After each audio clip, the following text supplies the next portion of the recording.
Ayan guys, nakikilala nyo ba ganyang bakod? O yan, yan yung bakod na kawayan o. Oh. Ayan o, bakod yan guys, bakod. Kukuha tayo nyan, gugulayin natin yan o. Ito, yan o, labong nya o. Nagugula yan guys. Tuturo ko sa inyo kung paano magluto ng ganyan. Ha? Kuha tayo niyan, ayan guys, oh. Ayan, oh. Ayan. Dalawa, oh. Maliliit lang yan. Maraming hindi nakakaalam na yan ay pwedeng gulayin. Ayan, oh. Gugulayin natin yan. Ayan. Kuha tayo niyan. Yan o, malamin yan dito. Bakod-bakod lang yan eh. Yan o.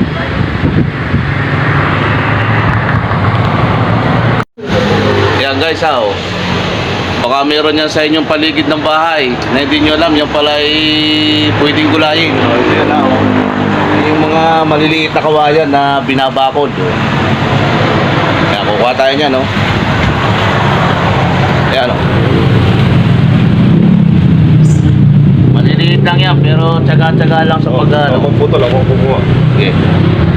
Video mo ako.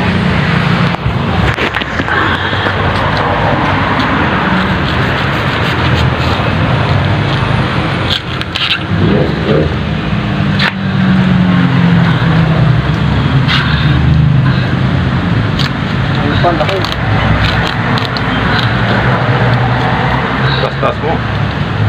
Matigas na yan. Punta ko. Tapi.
Yan. Okay na yan, oh. Ating gagayatin na yan, ating babalatan. Oh. Babalatan 3 days. Sundan nyo lang yung proseso ng pagluluto niyan guys para masarap. Kasi pagka hindi rin nasunod yung proseso niya, mapait yan. Okay.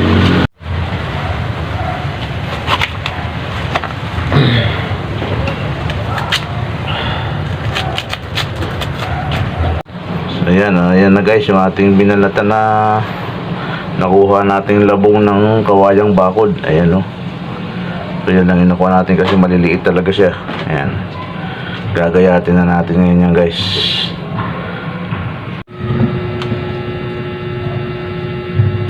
Ayan guys, gagayatin na natin ng ganyan yan. Medyo konti lang talaga makukuha natin yan kasi talaga maliliit yung kawayan na yan. Tsagaan na lang din sa pangunguha niyan. Saka siyempre paggagayat ganyan lang oh.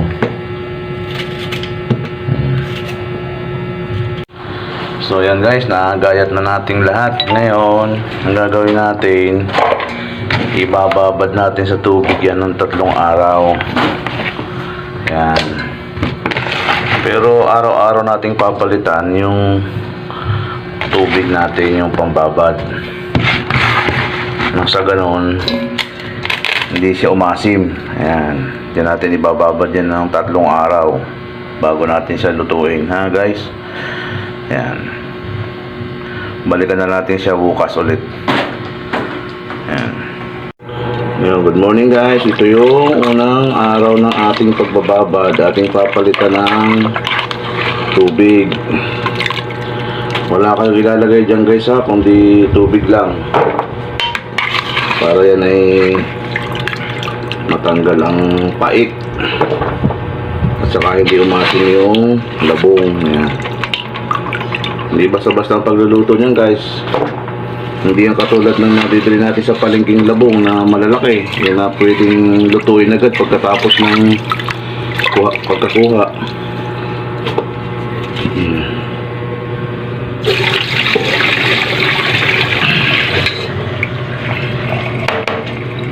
Yan.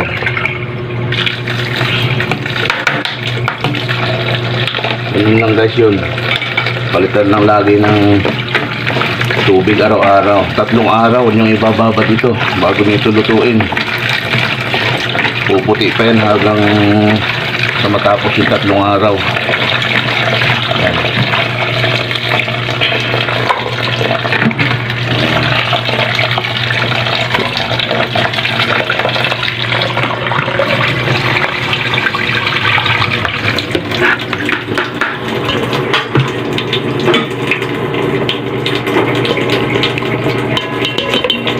Ayan guys, balikan na lang ulit natin siya bukas para palitan ng tubig.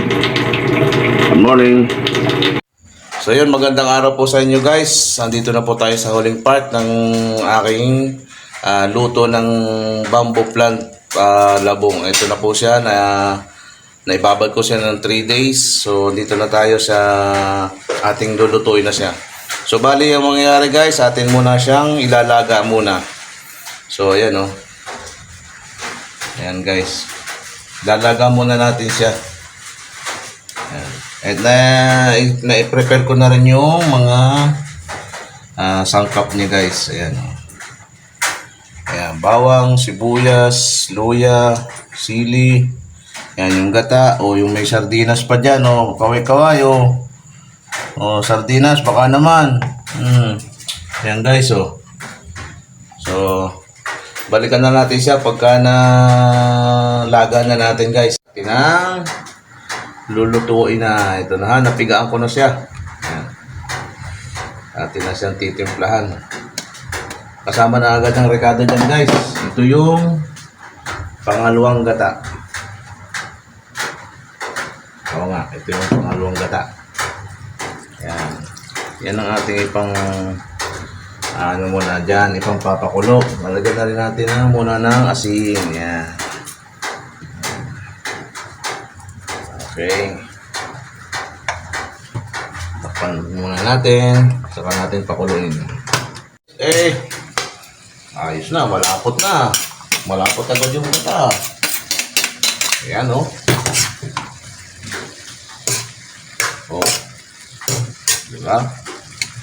Ngayon, atin ang ilalagay ang ito, sili. Yan. Natin ko tiyapoy. Tapos, aray, lalagyan natin itong pampalasang aray. Yan. Oh, sarap. Yan ang mga paborito naming mga magbubukid. Lalagyan natin siyempre yun. Ginamoto, ano ka? Baka naman. Oh, dadagdagan natin ito. Ay, isa ka pa. Oh, mga discar. Wala na yata naman eh. Ay, meron pa. Okay na naman yan. Ano naman nasa? Oh. Diba? Ngayon, paminta. Ito. Oh. Alright.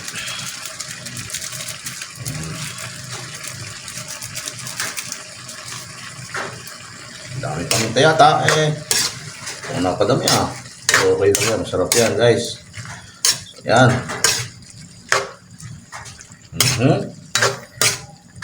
Diyan kayo nakakita kay Doc Ardi na ang ganyang luto. Diba?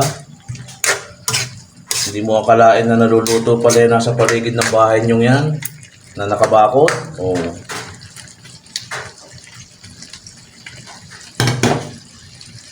So yun guys, ilalagay na natin yung yung unang gata, yung sabi pinakamalapot sa lahat. Ay, ubos na naman ang kanin lamig nitong palagay kong are. Oh. Sana matikman niyo rin to guys.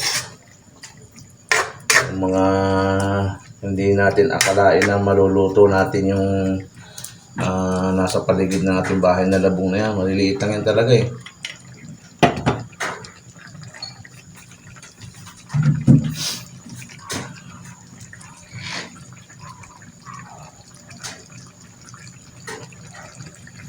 So yan, hintay lang natin siyang umiga guys. At pwede na natin yung i-plate. May nag-request, gusto raw ay may tili-tili. Sili ba? Sili guys. May sili-sili. Medyo may kumakagate. Kaya atin na lagyan ng pampaanghang at nang sa gayon ay ganahan masyado sa pagkain. Yan guys huwag na masyado marami. Baka hindi na makain sa sobrang hanghang yan. Isang piraso lang siguro. Okay na yan. Oh, aba! Ay, walang yung lapot na ano. Diba? Right. Konting ilang minuto pa yan. Pero mga 5 minutes pa yan. Okay na yan. Guys, hintayin lang natin. So yun guys, ito na. Konting-konti na lang. At pwede na natin itong i-serve. At naghihintay na ang kanin. Nakakalakasan natin apoy para medyo mabilis na. Ayan na guys.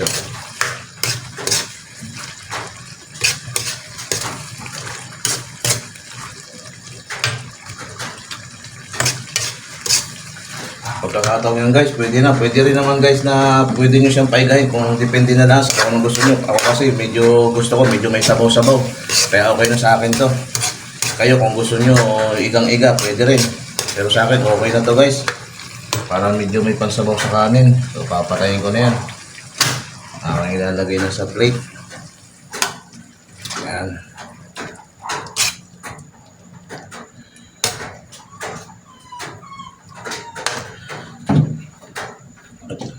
So ito guys,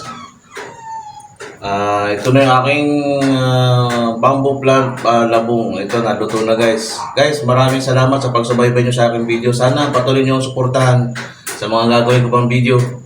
At pakishare naman po kung nagustuhan nyo yung aking video. Pakishare naman po guys.